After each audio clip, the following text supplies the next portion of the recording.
Thank you for staying with us. And after gaining independence in 1960, Nigeria has been resolute in building strong bilateral relations with the international community in a bid to strengthen economic ties and boost foreign direct investments. Over the years, Britain and Nigeria have established mutual diplomatic relations following their colonial affiliations, as both nations have also maintained trade intercourse under the umbrella of the Commonwealth nations, which was founded in the 11th December 1931. It will also interest you to know that the trade value between Nigeria and the United Kingdom is valued at $3.2 billion as at 2021, a development that has made the Nigerian government more resilient in implementing reforms that can attract more foreign direct investments into key industries, boost trade and development, and create employment opportunities for Nigerian youths. Let's talk more about this. And he's joining me live from the United Kingdom.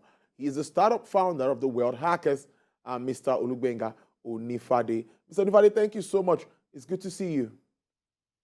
Good afternoon. Good to see you too. Yes, before we delve into economic issues, of course, around the UK, I'm thinking of how Nigeria and the United Kingdom can do better than what we have now, talking about trade relations. What areas do you think we can focus on, to strengthen these ties and do better with each other? Well, I mean, we can always start from the obvious, which is the Nigeria's core export, which is the natural oil and gas, of course. I think the oil sector we have actually been doing good, whichever way you want to look at it. You could say we've been doing good or not very good, because we're looking at there's been sabotage either way. But overall, as an exporting nation, I think Nigeria is has a good say, and we could say we're a powerhouse. That's in one area. While the gas sector right now, and of course, looking at the oil sector again, I think for the first time on record, the UK did not. I mean, considering the past few months, they said they've been phasing out importation from Russia, and for the first time on record, July 2022, just about 3 months ago, the UK did not import, a drop of oil from Russia. That could be an advantage for Nigeria to take. That could be something for Nigeria to take advantage of. However, if you look into the way situation is right now, I think worldwide, anyway, of course there will be bidding competition from different countries because of the whole war which has been going on between Russia and Ukraine. So Nigeria could actually pivot. But you've got to understand, Nigeria is an independent nation, even though we do have colonial ties and we are part of the Commonwealth. There could always be what we call the bidding war, which is what happens when you're looking into the oil trade. And Nigeria could decide to sell to the highest bidder and forego the relationship. It's a chicken and egg situation. Which comes first, or which one would you rather want to save? But I'll leave that for the authorities. But yeah, we've got to look at the oil firstly, and then of course looking at the gas. The gas sector is a huge advantage. I know historically Nigeria has always been flaring the gas away, but I think over time we've realized, and I suppose this war has actually bring things into focus, that this gas, which we flare away, from your fractions in the sector, in the industry, it could be an advantage because we use it in heating our homes. It gets compressed and it could get exported.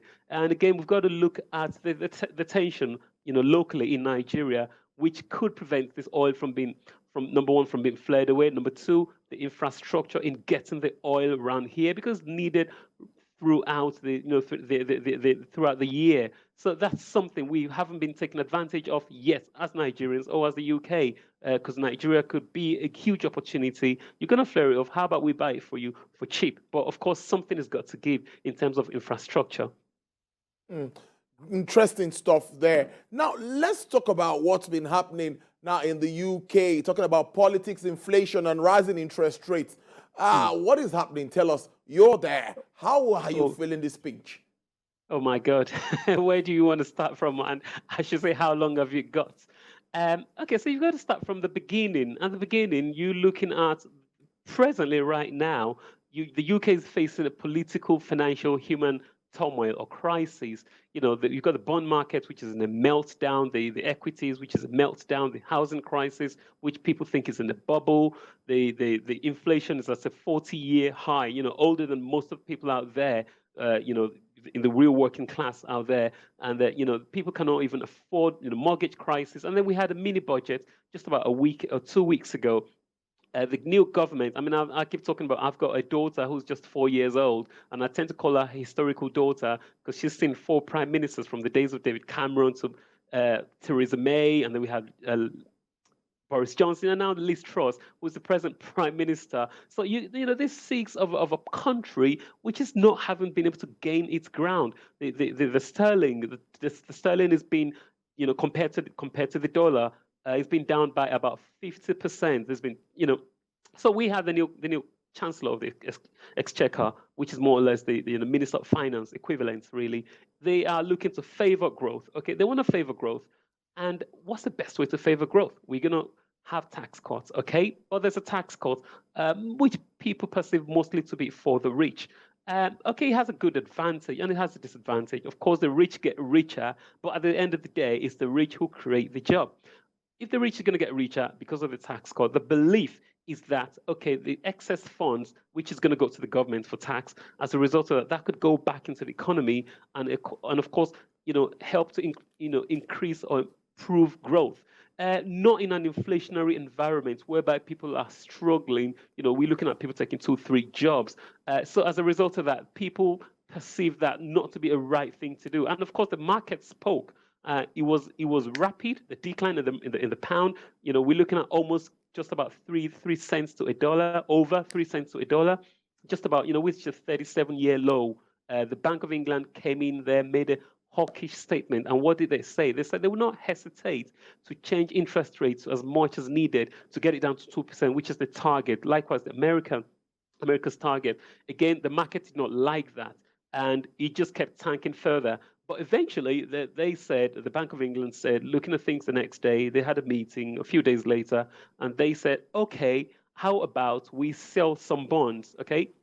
And market kind of took that in a positive light, and things started, the pound has actually gained momentum since then. But again, it doesn't look good. Mortgage rates are on the high rise. So if you're looking at getting a mortgage, you are looking, normally it's, I tend to say to people, the days of free money is over. So people are looking normally to get it for, the odd 1-2%, but it's going as minimum as 6%. The big powerhouses, mortgage providers or the lenders, they're pulling it out. And on the other hand as well, if you look at things, UK is quite cheap right now compared to other markets. But again, among the G7, UK has actually been one of the slowest in terms of growth compared to the equivalent G7 nations. But at the same time, it's got a kind of lowest debt level, lower than America. But again, you've got to look at the debt as equivalent, equal to the economy, equal to the GDP, which is the debt. UK debt is about 103%. While you look at America, which is about 133%. So doing better than America, but not doing as great as the EU.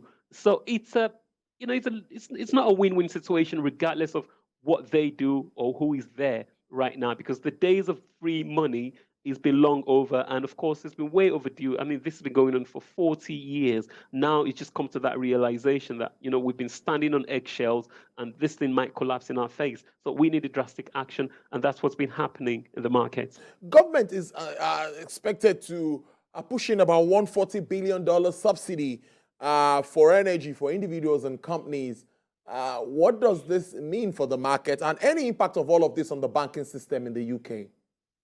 Sure. Again, what the Chancellor said was that, okay, he is going to take off the cap, okay, from the bankers. Bankers used to have, from the days of the financial crisis, which was caused by the housing markets, of course, bankers had unlimited amounts of money they can make in bonuses. So he wants to scrap that, make it a bit of a more free economy.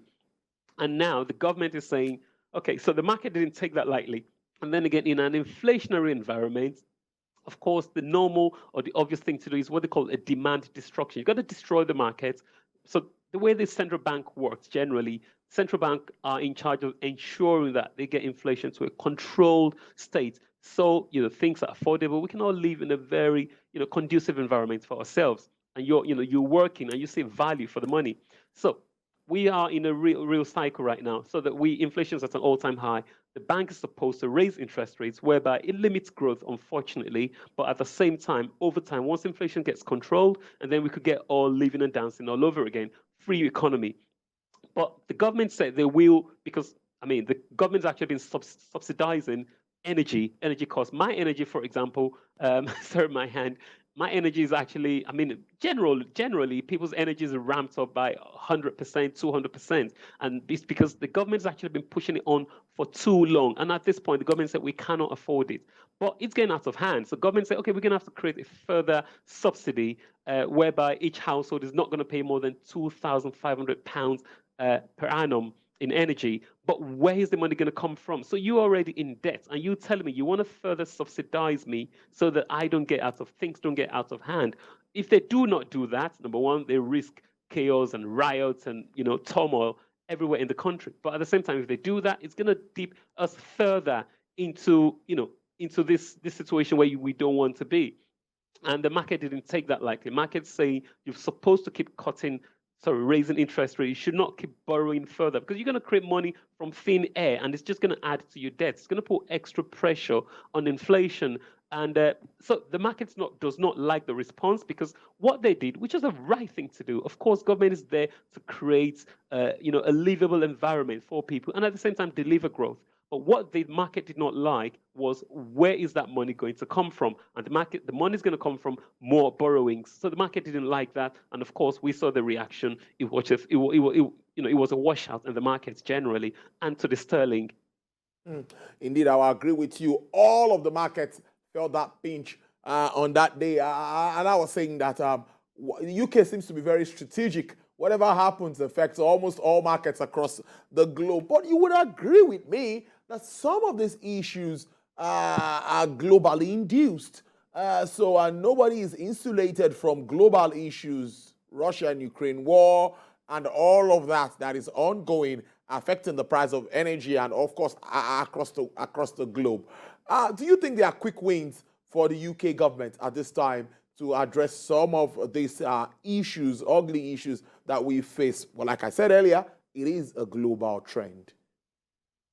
Absolutely, you're right. It's something global, okay? I mean, Russia is a powerhouse. Russia is about the largest economy in the world stage. So, and we're looking at a global stance which cannot be curtailed. Think about a lion in the jungle having a fight. The elephant, the fact that it's bigger, cannot just butt in, because the lion itself has got some claws whereby which it can inflict damage on the elephant. So you got the Russia, which is saying we've got a fight with our neighbor, and you do not dare butt in, because we've got this arsenal which would inflict a global damage. Okay, so that is one thing. So Russia is a big player right there. Even Ukraine, which is a small country, but it's got a big say as well. I mean, Ukraine's one of the biggest exporters of grain, affects Nigeria globally. We're talking about about $2 billion annually in Nigeria, which goes to Ukraine in importing grain, and therefore you probably have noticed a hiking price of bread, dough, and cakes, and every confectionery has got to do with grain. So there's a global impact right there. UK has about 4% of its energy from Russia. They've got to find somewhere where that is going to come from. We don't it's not as simple as import and then just dump into cars, because it goes into importation, and then the refineries got to finish the full processing. So they refine about 80-90%, and the last 10% gets done right here.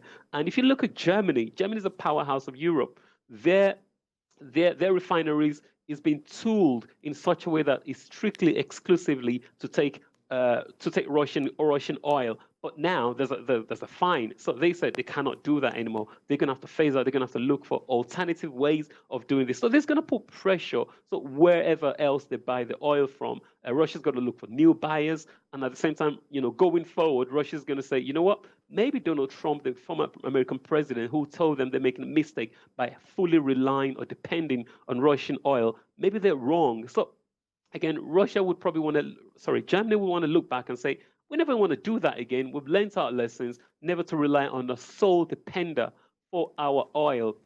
So again, on that aspect, so it affects everything generally, because UK's got some oil, but the oil in the North Sea, it's not enough to feed the UK. Therefore, this extra reliance on Norway and Sweden. And of course, again, Nigeria's got to put more there. And then OPEC as well, which is an oil-dependent nation, they think, hang on a minute, this is our opportunity. Okay, we're going to have to play our game, okay? And there's pressure on OPEC to increase the drilling of oil. And OPEC say, you know what? We don't care. We are not increasing, the oil we're drilling. So presently, for example, the UK Prime Minister, Liz Truss, has said, okay, we're going to go into what we call fracking. Fracking is something that was reputed by the parliament. They said, because you're going to have to drill, and people think the aftermath causes tremors and earthquakes. And Liz Truss said, okay, we're going to have to repeal this law. We're going to have some fracking done, because, how do they say? When you're desperate, you've got to have some extreme measures in order to cater for these things. So that's one law that's been repealed. So there will be fracking, because just to take care of what's at home, really, Germany's looking for all the sources. There's pressure on OPEC. So it's a global thing. But again, if you look in a smaller nation every nation's got an impact, but with not much impact in terms of supply, then you probably could say, okay, maybe there's pressure on America, which is the 8th global oil reserve nation in the world. But there's pressure on America as well. Do you know what, Mr. President, when are you going to start looking at our reserves so we can start, so we don't feel the effect of this impact, instead of reliance on outside world and putting pressure on the suppliers because they're having the control. But again, it's a global impact. You are absolutely right. And what can they do? Again, you have to go to extreme measures. There's been Germany's long shut down their nuclear station, but they've actually started opening them up. There's been fossil fuels, which they started saying, okay, sorry, reliance on fossil fuel, which is globally running out, but we're going to start doing dirty oil, which is coal, for example. Even as this morning, the national grid are actually, they're preempting the population. Watch out. There might be the odd 3 hours blackout in the nation. So we're looking at, every other time. We don't know how worse or how bad the winter is going to get. With Russia going on, over close to a year now. Well, the war started on 24th of March. I think it was about 253, 254 days as at today. So of course, apologize about that. So of course, you might get also there's going to be extreme measures by every angle. But again, how long is it going to start? Is it going to stand? We don't know, because recently Russia just called for more reserves, saying, you know what, we are in this for a long run. Ukraine's not willing to give up. And of course, all these powerhouses, these countries, they are all sending these ammunitions to Ukraine in order to help them out, to say, you know what, Russia say they're in for the long haul, we're in for the long haul, but these countries who are helping Ukraine at the same time, they've got debts as well. So they're creating more debt. I mean, America's sending as much as $12 billion to Ukraine. So we have a problem. It's a global phenomenon. How do we know? How do we go about it? It's all about time, and we don't know. Interesting way to wrap up this conversation. In 1 minute, when do you think we could go back to pre-COVID levels? Well, in it's 1 hard, minute, right? so we are just about hitting the COVID level. But if we hit anything below that, it's going to be a catastrophe. So we're just about getting there. But again, as of last week, there's been about $10 trillion that's been destroyed from the US market. Likewise, from the UK market, there's been trillions which has been destroyed. But when do we think we're going to go that? We are looking at 2024. That's what they're saying. But again, don't put your clock against it. I must thank you so much. Mr. Gbenga Onifade is a startup founder of World Hackers. He joined us from the United Kingdom. Thank you so much. It's always a pleasure having you on the program. Thanks for having me. Thank you.